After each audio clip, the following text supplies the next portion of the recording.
But when we hear, there's no COVID ICU beds, there's no staffed beds, in the 19 counties.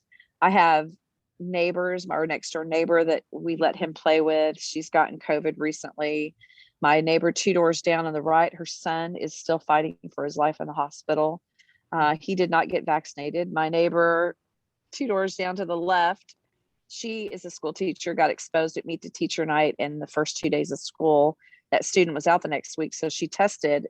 She and one of her twin sons had it, but she was good. She fared much, much better, obviously. And so it's just all around us. I mean, last year we didn't experience that. No, I know. It seems even more so now it's happening. Yeah. The kid across the street got it, I'm just like, and people are just people, and they're, however well-meaning or whatever their politics or their ideology is, it's like, if you're walking out, we just didn't hardly see each other for a year, and everybody really had COVID fatigue and wanted to get back out and talk with each other. And so, we're there outside our house talking to each other, and a lot of my neighbors, immediate neighbors within the 4 or 5 houses on the side of me and across the street, they don't really respect some of the social distancing. And I'm like, number one, I'm recovering from surgery. There's no way I can really afford to get it right now because I don't want to lose my eyesight.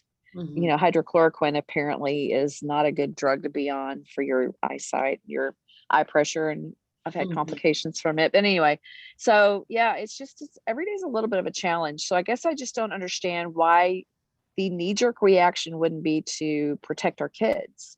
Yeah. And so if you're willing to do, you got all the federal funds and stuff. So why did we take down all the plexiglass? Why not require masks? Why not require quarantine? So my daughter says that the school's reaction to her when he had a close contact, he was worried about, my little grandson now who was the happiest, smartest, sweetest, funniest, most lovable child. And he literally is withdrawn completely from everybody and everything and sits in his room on a phone. I don't like that. I would have to take the electronics away from him. But he's afraid to go outside. He's afraid of getting COVID.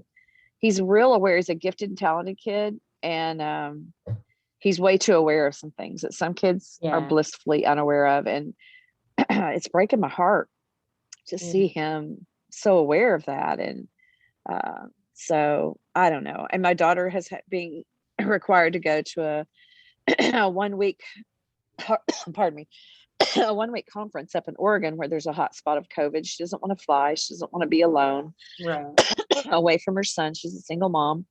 And I'm like, what happens if you get it? How do we handle that? And what happens if he gets it and you're not here? And we just shouldn't have to live under this. I feel like